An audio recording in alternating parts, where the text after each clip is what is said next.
Episode 1. The night the crucifixes wept ink. They found her in the front pew, kneeling beneath the altar, her lips moving though she hadn't spoken a word in 13 years. Eloise Duval, the mute girl from the orphanage, had wandered into St. Joseph's Cathedral sometime after midnight. No one saw her enter, no one saw her leave. But when the morning sun poured through the stained glass windows, casting blood-colored light across the nave, she was already there, hands folded, mouth moving, eyes rolled toward heaven as if she was waiting for an answer. But the prayer she spoke was not from the Bible, and heaven did not answer. The first to notice the crucifix above the altar was Father Marius. He dropped the censer at his feet when he looked up and saw it. Christ's skin had turned black as tar, and thick tar-like tears streaked down his wooden face. Within minutes, the sacristan found that every crucifix in the church, from the ones above the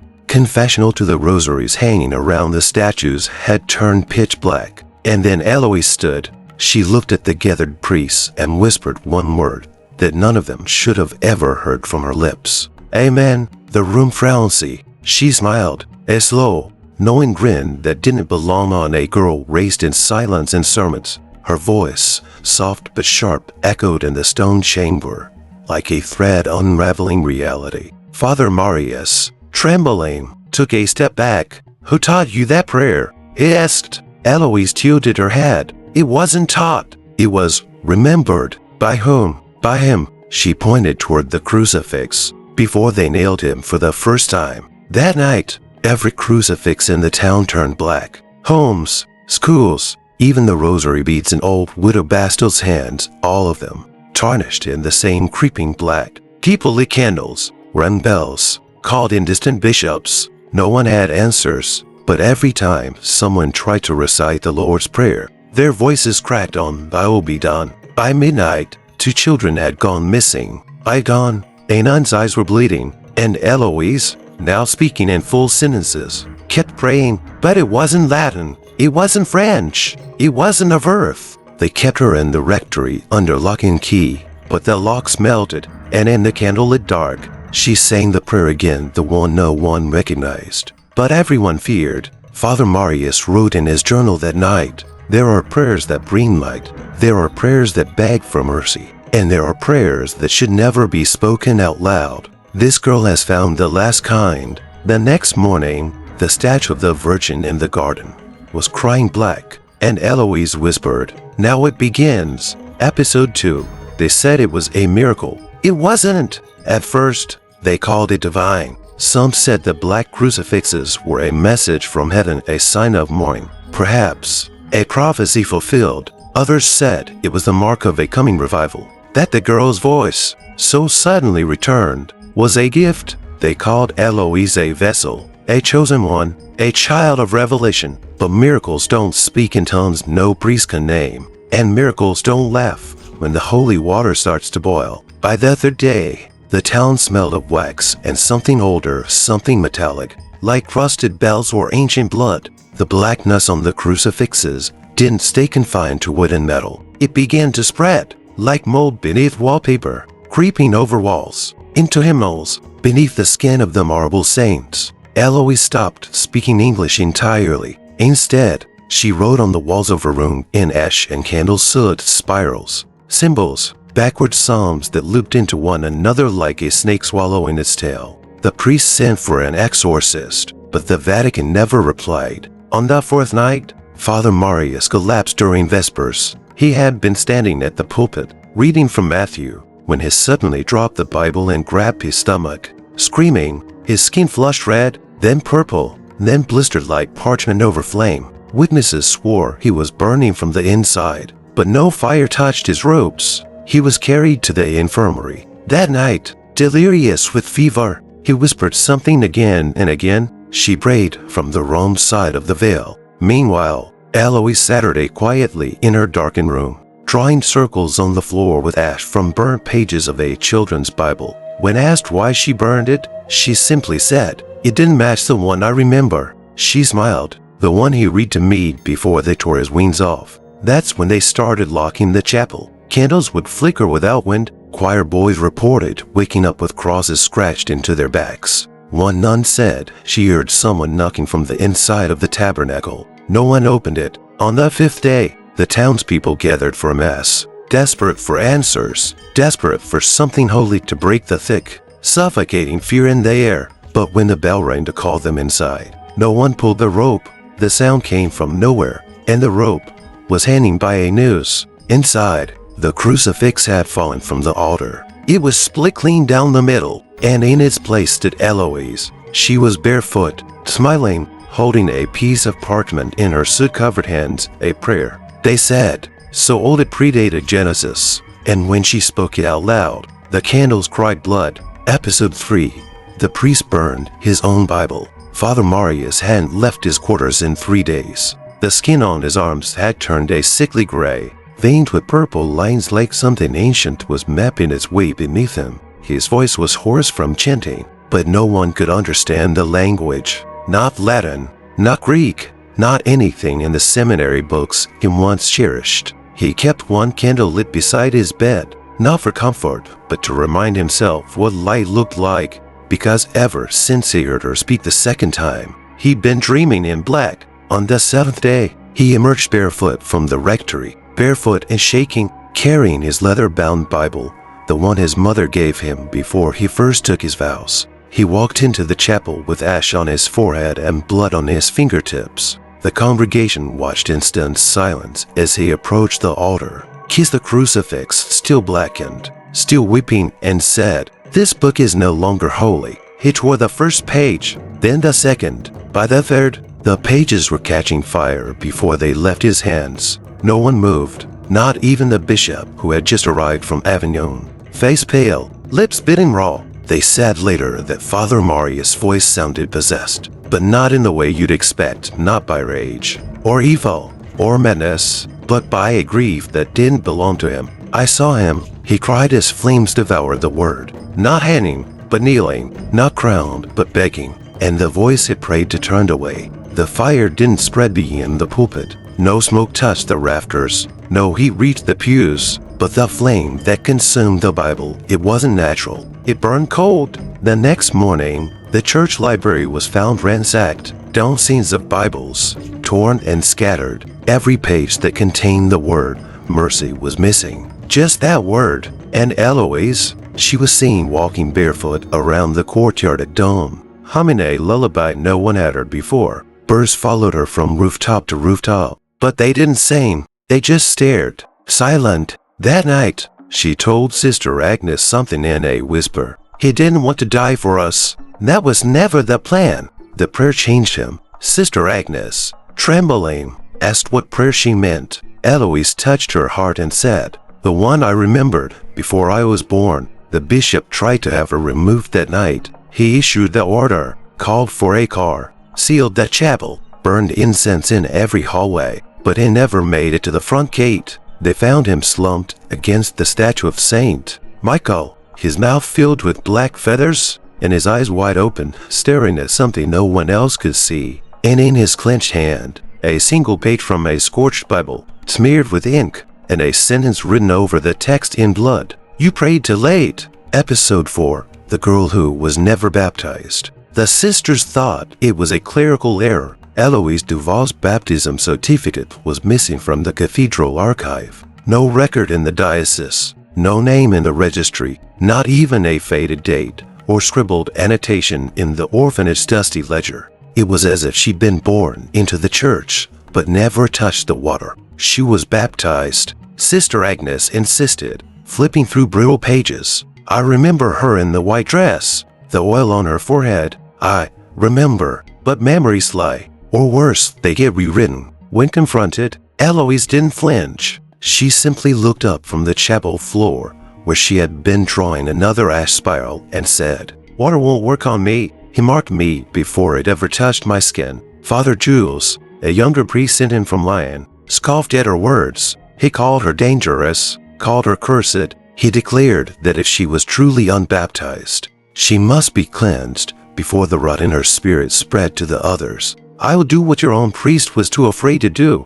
he told the sisters. That night, he dragged a tub of holy water into the chapel, surrounded by trembling candles and shadowed pews. The water shimmered beneath the stained glass moonlight. They brought Eloise in, barefoot as always, eyes half closed, like she was listening to a song that no one else could hear. "I do not consent to this," she whispered. Father Jules ignored her. "The Lord doesn't need your consent, only your soul." The moment he poured the water over her head, the temperature dropped. The candles didn't flicker, they died. One by one, the silence that followed wasn't emptiness, but pressure, like something holy had been driven out. Then the water turned black, not dark, not murky, black thick like oil, reeking of rust and myrrh. And Eloise began to laugh, not a child's laugh, not madness, not joy, but something older, hollow, like the sound of a locked tomb opening from the inside. Her eyes rolled back, and a voice, not hers, echoed through the chapel. "She was never mine. You tried to offer what was already promised. There is no salvation for a soul claimed before breath." Father Jules stumbled backward, slipping on the now viscous water. His hands blistered where it touched him. He screamed, not in fear but in recognition. He had heard that voice once before, at his father's deathbed, in a dream when he was 8. In the silence between confessions, Eloise stood, completely dry, her skin untouched. She leaned in close to him and whispered, "You tried to baptize fire." They say the chapel doors locked themselves that night. The organ played without hands, and one crucifix, the oldest in the cathedral, cracked in half down the center, not horizontally, but vertically, as if Christ himself had been split between who he was and who he was becoming. Episode 5. The voice from the confession booth. The confessional had been empty for days. No priest dared enter it, not after what happened during the failed baptism, not after Father Jules left the parish muttering about eyes inside mirrors and water that remembers. But on the 11th night, the wooden door creaked open on its own, without wind, without touch, and someone went inside. No one saw who, no one heard footsteps, only the sound of the red curtain sliding closed and a breath, just one breath, but it echoed like thunder. Sister Agnes was the first to hear it. She came to the chapel at midnight, holding her rosary like a lifeline, hoping to pray alone. Her hands trembled with the memory of Eloise's laugh, of the oil-black baptism water still staining the marble. She needed silence, but what she got was a confession. A voice whispered from the booth, "Forgive me, Father, for I remember too much." She frowned. "See, I am not a priest," she stammered, stepping back, but the voice didn't stop. It deepened. It aged. "I watched the nails go in. I heard him scream. I saw what crawled from the shadow beneath the cross. And still, I prayed for more." The temperature dropped. Her breath fogged the air. She turned to flee, but the pews behind her had moved subtly, silently, rearranged like dominoes in her path. The chapel was closing in. "I was the first to whisper the prayer," the voice hissed through the screen. "And now someone else has remembered it." She stepped closer, against every instinct in her body. "Who are you?" There was no answer, only a slow, guttural sound, not words, but something that felt like regret. Thick, living, violent, and then a second voice, softer, familiar. "Sister Agnes, don't listen to him." It was Eloise, standing in the aisle, barefoot, bathing candlelight that flickered against her skin like firelight on stone. "He's not confessing," she said. "He's calling." Later, the booth was opened. Inside, there was no one, no footprints, no scent, but the wood of the wall was charred, as if burned from within, and on the seat rested a single page torn from a catechism book. "The soul that confesses to darkness does not seek forgiveness, only permission." That night, the statue of Christ in the garden turned its head, not fast, not violently, just enough to face the chapel, and though its mouth was carved from stone, a single crack formed at the lips, as if something inside was about to speak. Episode 6.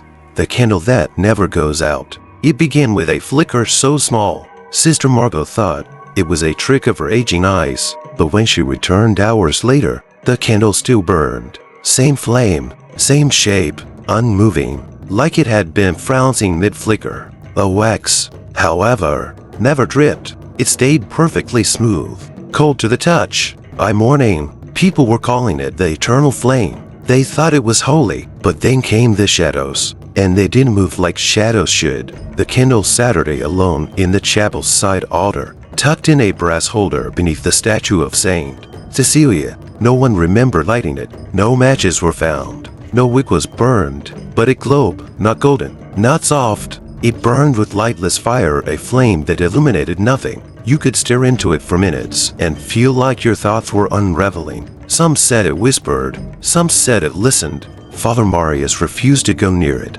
This light, he muttered, isn't from above. It's what remains after light has been taken away. Eloise visited it once. She stood before it, barefoot as always, the candlelight casting no shadow behind her. She leaned in, eyes wide, and said, I remember this fire. It was at the edge of his tomb. No one dared ask who he was anymore. That evening, one of the altar boys tried to snuff the flame. He pinched it with wet fingers, then covered it with a chalice. When he removed the cup, it still burned. But now, his fingertips were marked with symbols. Not burned, not bruised, marked, small spirals, etched into the skin like ink from a language not yet spoken by man. By nightfall, those spirals began to shift, slowly, like they were trying to form words. Then came the dreams. Every nun who passed near the candle began waking up screaming, recounting visions of a cathedral beneath the earth, built upside down, where prayers echoed upward like screams through water. One nun scratched her own face, bloody, and sobbed. There were no saints down there, only watchers, and they clapped when I cried. Father Jules, back from the brink of madness, returned quietly in the dark. He knelt before the candle and whispered a line no one understood, and the flame bent toward him. Only him. He laughed. Then he bit down on his own tongue, as if to silence something trying to crawl up his throat. Eloise watched from the balcony, smiling faintly. It's listening to him now, she said, but it already chose me. At exactly midnight, the candle began to weep. Not wax, not oil, but thick, black blood. It rolled down the brass, staining the marble like veins across white skin. And on the wall behind it, a shadow appeared, not cast by any person, not shaped like anything human. It knelt, faceless, worshipping, waiting. Episode 7, a new prayer was found, and it's written backwards. The statue of the Virgin cracked at dawn, not from time, not from erosion, but as if something inside it wanted out. A thunderless break split her porcelain face down the middle. Her glass eyes tumbled to the floor and shattered, and where her heart had been sculpted in gold, now lay something wrapped in decaying silk. A scroll, ancient, warm to the touch, and still beating. Father Marius unwrapped it with gloved hands, lips trembling, whispering scripture like a shield. The parchment pulsed softly as if it inhaled the morning light. But the words, if you could call them, that were written in a language no one could name. Not Hebrew, not Aramaic, not even the Vatican's forbidden archives held symbols like these. Then Eloise stepped forward. She didn't ask permission. She didn't even blink. She looked at the scroll and said, softly, it's not meant to be read aloud. It's meant to be remembered backward. They laid the scroll flat across the altar. It twisted slightly on its own, reacting to the light, curling as if offended by sanctity. Eloise touched it with 2 fingers, and immediately her pupils dilated. Her mouth opened, but the sound she made was not a word, it was a note. A long, guttural tone that made the crucifixes in the church tremble in place. And then she began to recite, not forward, not in a linear tone, but in reverse. Every syllable fell out of her like breath sucked back into dying lungs. Her voice echoed wrong, as if time itself bent around the sound. Nuns fell to their knees. One priest vomited blood and ink. Father Jules tried to stop her. He lunged forward, but something unseen threw him across the nave, cracking a rib and shattering his crucifix pendant. The moment his silver cross hit the floor, it turned black like all the others. A scroll, now glowing faintly, began to unravel further. At the bottom of the parchment were 3 small handprints, charred, as if left by something that bled ash. Eloise stopped reciting. She opened her eyes, now rimmed with red. He didn't die for our sins, she said. He died to contain the voice. Everyone went silent, and I just let part of it out. That night, the chapel smelled of sulfur and roses. The scroll was locked in the sacristy, sealed in 3 boxes, each blessed with holy oil. But every hour, the locks clicked from the inside, like something trapped was practicing, learning. and at 3:33 a.m., a whisper traveled through the cathedral halls. A voice no one claimed. It spoke backward, and still, somehow, every soul who heard it understood the same thing. There is another prayer, deeper, older, and it's already been written in your blood. Episode 8, The Baptism That Went Wrong. They said it was just a formality. The child was only 5 days old, born under a strange moon and silent stars. His mother, Lucille, a girl too young, too bruised by the world to hold a rosary without trembling, had begged for the baptism, afraid of the whispers that followed her through town. He doesn't sleep, she wept. He doesn't cry, he just stares at the crucifix like it's something he remembers. Father Jules, still limping from his encounter with the scroll, agreed to perform the rite, but the basin they used was not the usual one. He was brought from the old monastery, covered in tarnish and wrapped in cloth. No one questioned it. They were too desperate for peace, for something to make the darkness stop spreading. They thought the water would cleanse him, but that night the water chose him. The ceremony began at twilight. Candles flickered as though struggling to stay lit. The holy water shimmered strangely in the stone bowl, thicker than usual, darker at the edges. Father Jules dipped his hand in and paused. "It's cold," he murmured, "but not wet." Still, he lifted the child. The infant didn't move, didn't fuss. He just blinked slowly, one eye slightly darker than the other's if one side had already seen too much. The moment the water touched his skin, it turned black, not cloudy, not dirty, black, like ink spilled from a broken promise. The baby let out a noise, not a cry, but something older, a sound too deep for lungs that small, a tone that vibrated the walls, that made the candles bend away from him. The crucifixes cracked. Father Jules gasped, stepping back, the child still in his arms. The infant smiled. "No," Eloise whispered from the shadows. "He's not being baptized. He's remembering." The water in the basin began to boil violently, then unnaturally still. From within, something rose. Not a hand, not a face, just a shape, twisting upward like smoke made of teeth. Sister Agnes screamed. She tried to run, but the church doors slammed shut on their own. The infant was still smiling, and then he spoke, not in words, but in names. Names no one should know, names that hadn't been uttered since the fall of the first star. Father Jules dropped the child, but the infant never hit the ground. He hovered, held up by something unseen, something pulling upward instead of down. A baptism reversed. A child lifted not by grace, but by claim. And on the wall behind the altar, the wet black water began to form words. He had already been claimed by the one who listened first. They fled the chapel that night, all of them, except Eloise. She stood before the boy and whispered a phrase that made his eyes widen, made the hovering stop. "You are not the first. You are only the next." The baptismal basin shattered, and what remained wasn't water, but salt, pure, white, crusted with flecks of red that still pulsed as if alive. Episode 9. The choir that sang in Latin backwards. They only meant to rehearse. The cathedral's children's choir, 15 voices, aged between 8 and 14, had been silent since the crucifixes turned. The organ stood untouched. Hymnals stayed closed. Music had felt dangerous. But after the failed baptism, Father Marius believed a return to worship might restore balance. "Let the children sing," he whispered, almost pleading. "Maybe heaven will listen to them." He shouldn't have said that. He didn't know who else was listening. Rehearsal began at dusk. The children lined up in their robestif, freshly pressed, too white against the darkening stained glass. They looked nervous, especially the twins, Matthias and Claire, who had begun waking up with nosebleeds and scribbles on their bedsheets they couldn't explain. Sister Aurelia tapped the tuning fork. "Gloria in excelsis Deo," she began, but what came from the children's mouths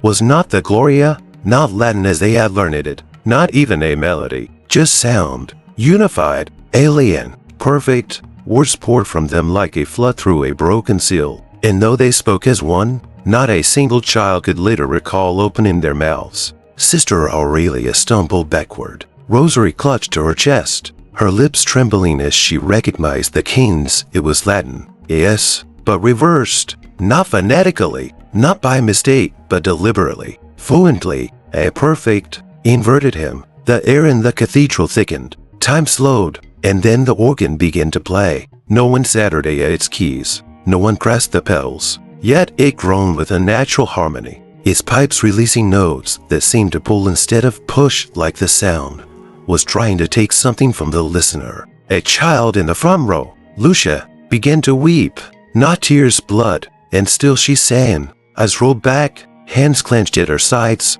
voice rising with impossible power as the chant reached its peak. In nomen tenebris, et memoriam qui succeeded, the stained glass image of Christ above them shattered, not from force, not from sound, but as if the image itself could no longer stand what was being said beneath it. Father Marius rushed forward, trying to stop them. He shouted, pleaded. He even struck the altar bell to break the trance. Nothing worked until Eloise entered, barefoot, silent. Her presence cut through the hymn like a blade of stillness. The organ fell mute. The children collapsed into unconscious silence. Lucia lay with her mouth still moving, though no sound escaped. Sister Aurelia knelt beside her, praying wildly until she saw what was written on Lucia's tongue. The voice beneath the altar remembers its name. That night, the choir room was locked, hymnals were burned, and the organ was sealed shut with 7 nails each blessed,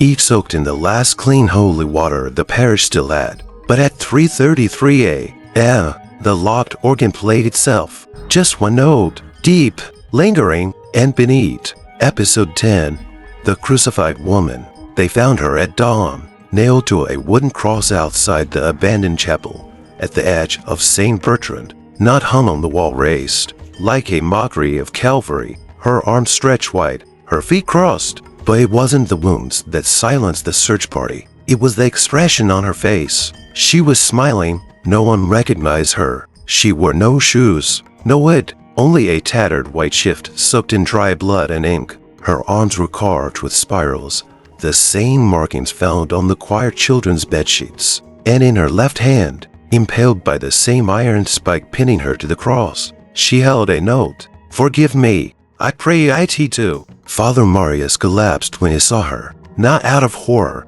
but recognition. He had seen her in a dream, weeping in front of a burning cathedral, chanting a prayer through stitched lips while 1,000 crucifixes turned black behind her. She's not a victim, he whispered. She's a witness. The coroner refused to touch the body. When they tried to pull the nails from the wood, the sky turned gray and the birds vanished from the trees. One officer touched her skin and immediately began to speak in Latin perfect, fluid, and in a voice that wasn't his. Tua crucem non timet, he said, she who feared no cross. They sedated him, but the words didn't stop, even in sleep. He whispered. She remembered the prayer not with her mouth, but with her blood. They eventually removed the cross, bringing it to the cathedral cellar. But no matter how deep they buried it, it resurfaced the next morning, planted in the center of the altar, untouched by dirt, her body still nailed to it, still smiling. No one could explain how.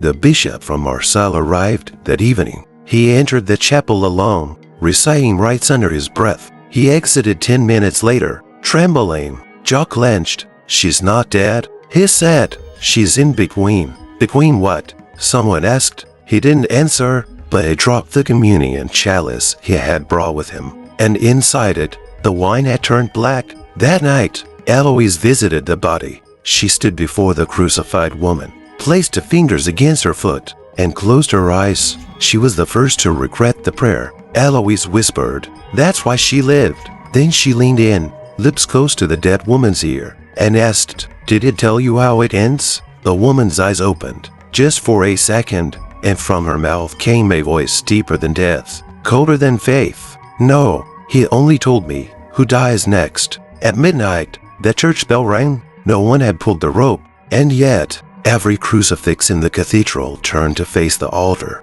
even the ones carved in stone. Episode 11. The prophecy hidden in the black smoke. It started when the wooden cross burned itself. No flame touched it, no match, no spark. Yet just before dawn, the crucified woman's cross erupted in silence. No heat, no crackle, just black smoke, rising in perfect spirals, as if obeying choreography known only to things older than language. Her body remained untouched, but the smoke, it spoke. Sister Aurelia was the first to see it. She had gone to the cellar alone to pray beside what she believed was a martyr's remains. But as the last stair creaked beneath her foot, she frowned. See, the air was thick, not choking, not foul, but dense with a pressure that made thought slow. As if the atmosphere had memory, the cross stood in the center, and around it, black smoke was rising in the air, not drifting, writing. Lines formed in the soot-filled air like invisible fingers dragging ink across glass. Symbols twisted, broke, and rebuilt themselves into a language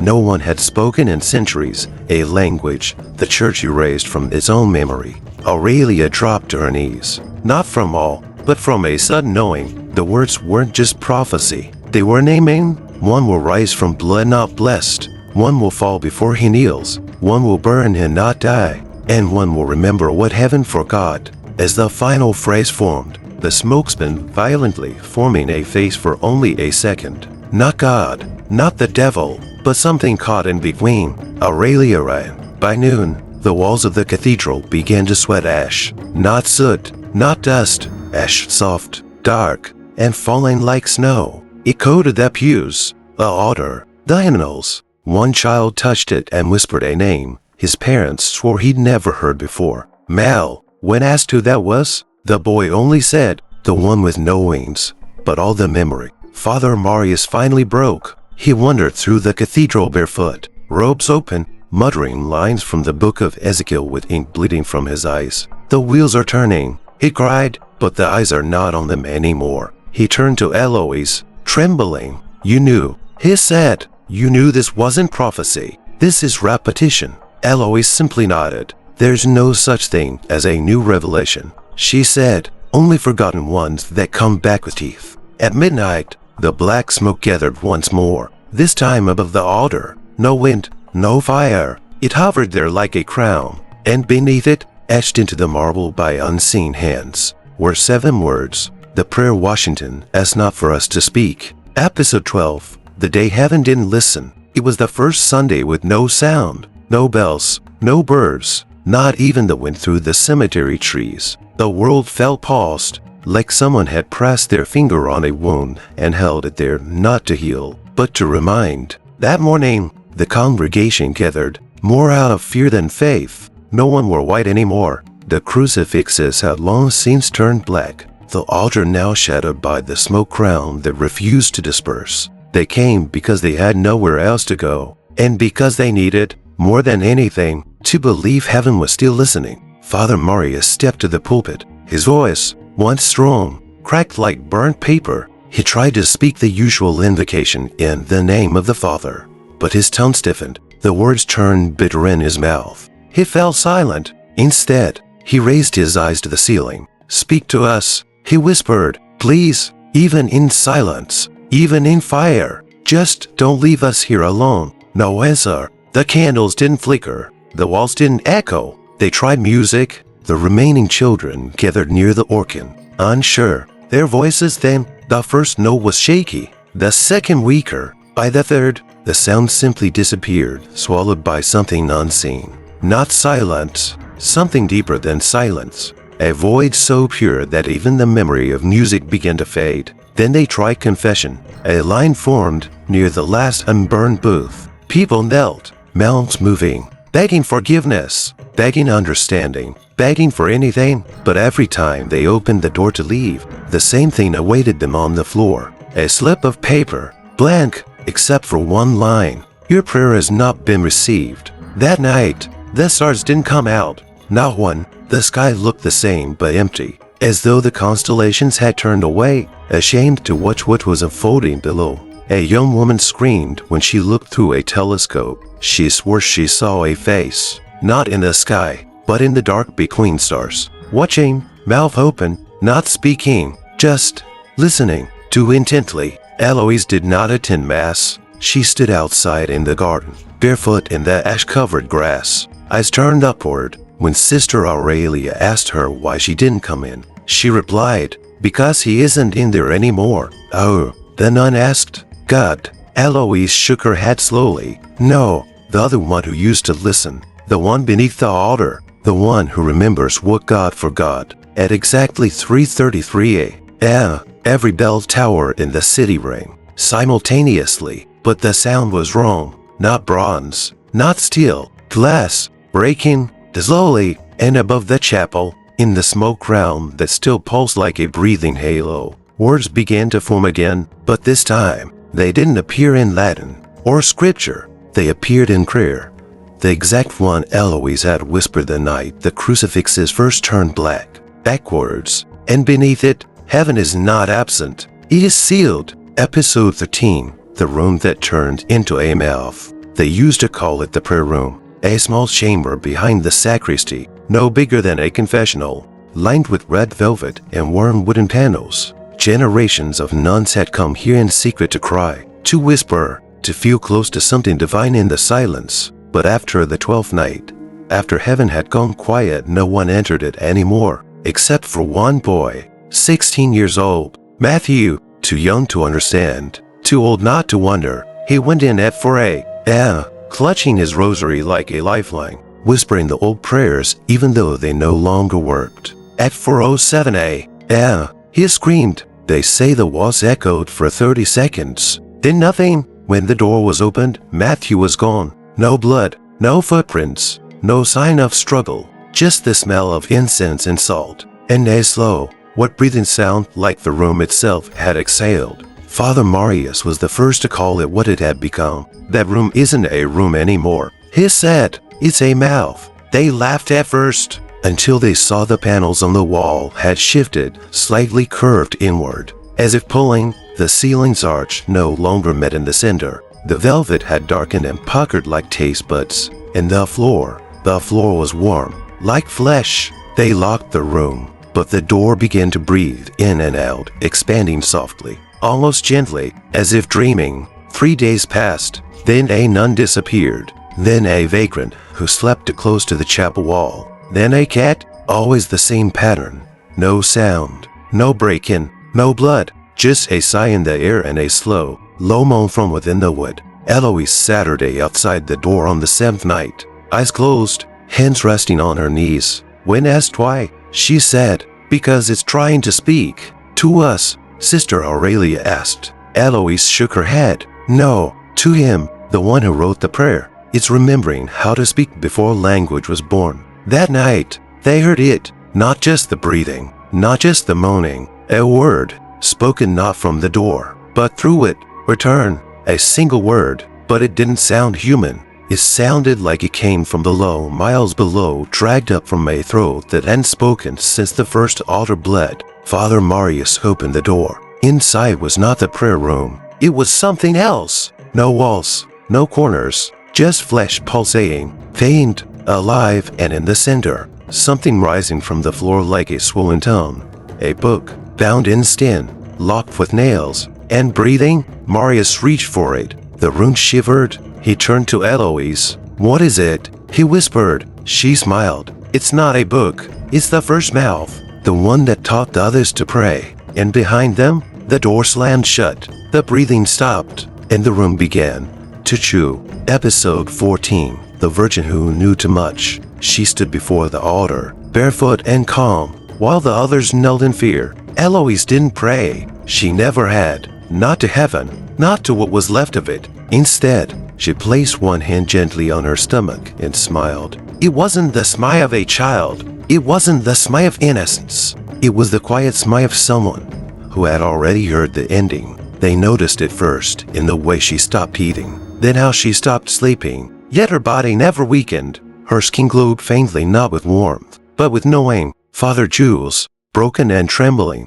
whispered it aloud in the hallway where no one else could hear. "She is carrying something." A physician was summoned, not a doctor from the parish, but a medical man from Lyon who didn't believe in curses, or prophecies, or prayers that burned through pages. He brought with him cold tools, rational words, and a silver crucifix that had not yet turned black. He entered a room at dusk. He exited at midnight, pale, soaked in sweat, and completely mute. He would never speak again. On his way out, he dropped the crucifix. It hit the chapel floor and turned black before it stopped spinning. Later, they asked Eloise what the doctor saw. she replied without hesitation. He didn't see the child. He saw what's remembering itself inside me. The nuns gathered in secret that night. A vote was taken, a decision made in fear. They called it mercy. They would sedate her, take her away, isolate her before whatever was growing inside her took its first breath and made everything else stop.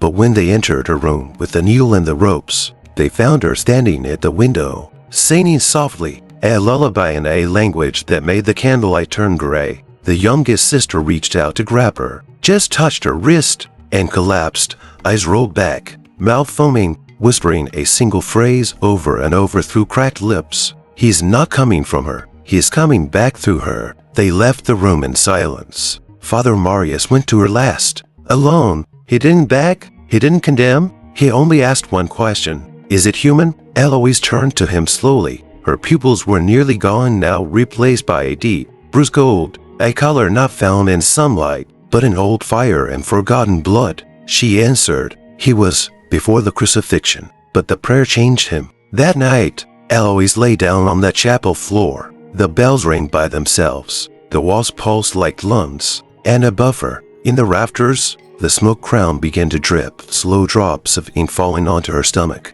As that ink touched her skin, it formed a symbol, a spiral with teeth, and she whispered, he remembers who he was, but now, he wants to remember what it felt like to be born. Episode 15 finale. The one who wrote the prayer. It rained ash the morning she went into labor. The sky was pale, not gray, not white, but emptied, as if the heavens themselves had been scraped clean. No sound came from above, no reply from the altar. Even the black crucifixes hung limp, their weight heavier than wood. Inside the cathedral, every candle had gone out, except one, the one that never burned down. It flickered wildly, as if excited, as if it recognized what was coming. Eloise lay at the center of the nave, her back arched, her hands flat against the stone floor that now pulsed like flesh beneath her. She didn't scream. She didn't weep. She whispered, he's almost here. The priests had long since abandoned the sanctuary. Only a few remained.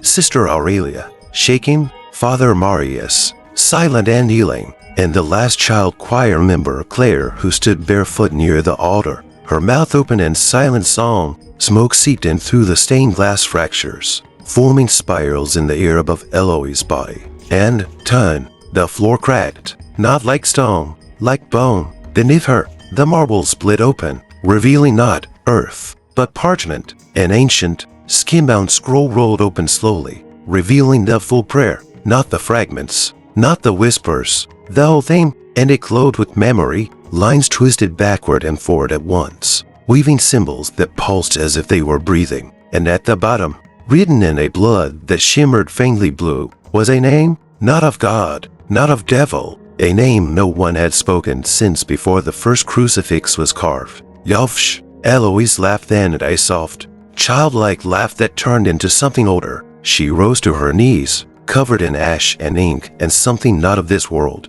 and turned to Father Marius. You asked who wrote the prayer. She said, it wasn't me. It wasn't Christ. It wasn't any man. She gestured to the scroll beneath her, which now hovered just above the cracked stone. It wrote itself. In the silence that followed, the air twisted, reality bent, the walls pulling inward, the floor stretching outward like a mouth ready to speak. The sky above the chapel vanished, replaced by a void older than light. And then, the baby cried. But it wasn't a cry. It was a note, a low, mournful sound that turned every black crucifix to face downward, as if bowing, as if surrendering. Father Marius reached forward, desperate. What is he? He asked, voice cracking. What did you bring into this world? Eloise didn't answer at first. She looked down at the newborn in her arms, eyes wide. Golden, knowing. Then she whispered, he is the first prayer ever spoken, the one not meant for mercy, but for memory, the one uttered not to be